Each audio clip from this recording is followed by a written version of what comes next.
Can you beat the original Luigi's Mansion without any money? Can broke Luigi truly be real? Everyone plays Luigi's Mansion with the ideal of getting rich and owning a mansion. But who needs money? I'd rather be a contrarian and make everything harder for myself by playing Luigi's Mansion and being a broke loser. If you couldn't tell by now, it's challenge run time. The original Luigi's Mansion is probably my favorite game of all time, but trust me, this game tries everything in its power to make you rich. There's money everywhere. In the cabinets, in the ceiling, in the walls, in the fucking plants! So in the spirit of fucking around and finding out, let's see if we can get to the end of the game with $0. Time to fire up the emulator, the GameCube. Don't hurt me, Nintendo. We start with Luigi following a map to his brand new haunted mansion, but Mario is missing, so it's time to go find him. This opening scene is pretty easy, no money to be found here. Just grab the key and open the door to Professor Egad's cutscene. A little chat with the professor, some art appreciating, and poltergeist training 101 later, and we return to the mansion to properly start the run. Going right back up to the room we met Egad in, it's immediately obvious that this game is not going to make this easy, as there's coins scattered all over the room. Thankfully, it's not too hard to avoid them and blow out the lamps to trigger the cutscene. Just make sure to avoid this chest here, it is full of cash. Once the ghosts spawn, it's best to just draw them away into the corner and fight them. And that's the first room done. The anteroom and the wardrobe room are pretty straightforward as well, just only open the far left wardrobe in that room or else you'll regret it. Now we head out of that section and to the left and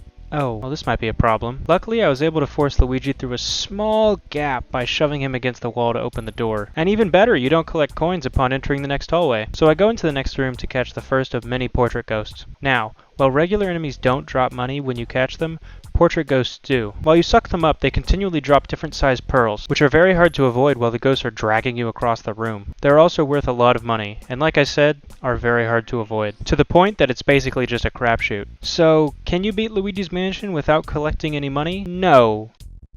But what's the lowest amount of money you can beat Luigi's Mansion with? Let's see how low I can go, as I managed to pick up only one pearl in my first portrait ghost fight. Moving on to the next room now, and there seems to be coins blocking my path. Well, run over, thanks for coming! Make sure to like and subscribe and leave a comment. Luckily in testing for this run, I found out that any coins collected can be lost simply by getting hit. Dollar bills and gold bars, on the other hand, can't. So as long as I only pick up coins whenever the game tries to shove money down my throat, it will be reversible. The next portrait ghost, I managed to get 0 pearls, which was cool, but Chauncey's rocking horse is surrounded by coins. But that's nothing intentional self-harm can't fix. I beat Chauncey, and that's area 1 complete with no money. It's kind of funny that because I'm trying to not collect pearls, I found out that the ranking system for the portraits is determined by whether you collected the big pearl or not for regular boss ghosts, which only spawns if you get 90% of their health in one cycle. But even though I one-cycled both portrait ghosts here, because I didn't collect the big pearl, I only get bronze ranking. Moving on to area 2, it's pretty straightforward, but early into the zone we release all the boos into the mansion, and in this type of run I would not go after them because searching for and capturing these boos requires inspecting all over rooms and then trying to suck up boos, which can accidentally trigger something with money. However, the game won't let you progress to the area 3 boss unless you have 20 boos, and the final boss requires 40, so there will be a little bit of dangerous boo hunting from now on. Somehow I sweep through area 2 without collecting a single pearl, as well as managing to stay away from any pesky bills and coins. I even one-cycled every portrait ghost in the area, which of course, on the one run of this game I play with no money, I have the best portrait ghost streak of my life. Anyway, Bogmire, like the other area bosses, is cash-free, so it's on to area 3. This area did not go quite as smoothly as area 2, as I had to reset to the start of the area after I accidentally collected some pearls while messing around with a curtain. But aside from that, the press was on, though I was forcibly dragged into pearls against the Chad Ghost, Evil Grandma, and Madame Clairvoyant, who dragged me into a big pearl, of fucking course. I guess at least I get one gold portrait? Well, after that it was up into the attic for the area 3 boss. Now, I want you to understand, Luigi's Mansion is one of, if not my favorite game ever, but I have to say, the area 3 boss, Boolossus, is easily one of the only bad things about this game, and I despise this boss. At first it's easy. Oh, just freeze the boos and catch them after you pop him. It gets stupid hard. They all run away and you have to start baiting them out, which is almost impossible with the janky physics. What?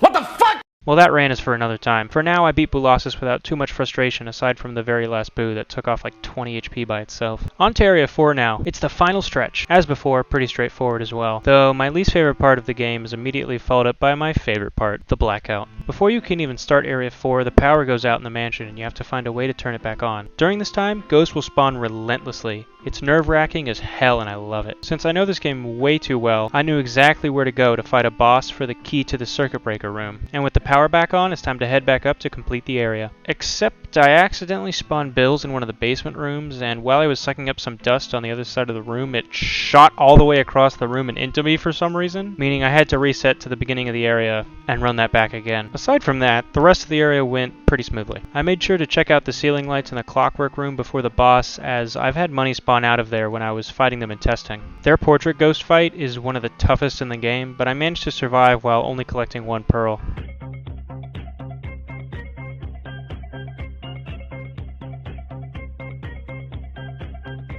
The armory is a little scary because of a chest full of cash, but I just waited it out. The pottery room right after is also pretty scary because all these jars have various rare gems in them, but I managed to survive. I grabbed all the booze up in the attic too, so I wouldn't have to get any in the basement, and I would still meet my 40 boo quota for the final boss. The rest of the basement rooms were quick and easy. I even managed to not get any pearls in the ice room fight, considering the floor is slippery. Even though the slippery floor is scary when I'm trying not to get hit or collect pearls, it's pretty funny because I can collect the key like this. Well, back up to the attic for the final portrait ghost and boo. This last portrait ghost is easily my favorite, but he lost points with me when he made me pick up more pearls. Anyway, I grabbed the last boo and it was time to go down and fight the final boss, King Boo. Thankfully, I can relax now, as there's no way to collect any money in the fight, so there's kinda no tension here, so I'll just skip to the end. Somehow I beat King Boo on full HP, which is the first time I've ever done that. We grab his crown and save Mario. As you can see, 0 coins, $0 bills, 0 gold bars. We head back to EGAD and run the machine to see our final tally. Nothing but pearls in the final tally and...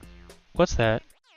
Well, this is when I circle back to that asterisk from earlier. When you beat King Boo, you immediately pick up his crown, which has a jewel in it worth $5,000. Meaning, no, it is not possible to beat the game with no money. But something I figured out after my run is even though I was successful at avoiding all the coins, bills, and bars, if I had fought each of the portrait ghosts by only sucking them up until too many pearls dropped, then waiting for them to despawn before starting again, I could have feasibly avoided picking up any pearls at all, even though it would have added like 30 whole minutes of standing around doing nothing to the run. So it is possible to beat the game with only $5,000, but still that pesky King Boo crown prevents you from getting $0. Nevertheless, me being allergic to money granted me the lowest final ranking in the game, which, no joke, I did not know existed before I did this. Rank H. Oh, it's lower than F! You can get lower than F, you can get H! You can... Yeah! You can get an H! Hey, at least it's a cute tent. So anyway, can you beat Luigi's Mansion with no money? Kinda, but no. Anyway, that was a fun and easy run, so thanks for watching. Let me know if there's any other stupid challenge run ideas, and subscribe if you want. I'll see you whenever next time is. Bye.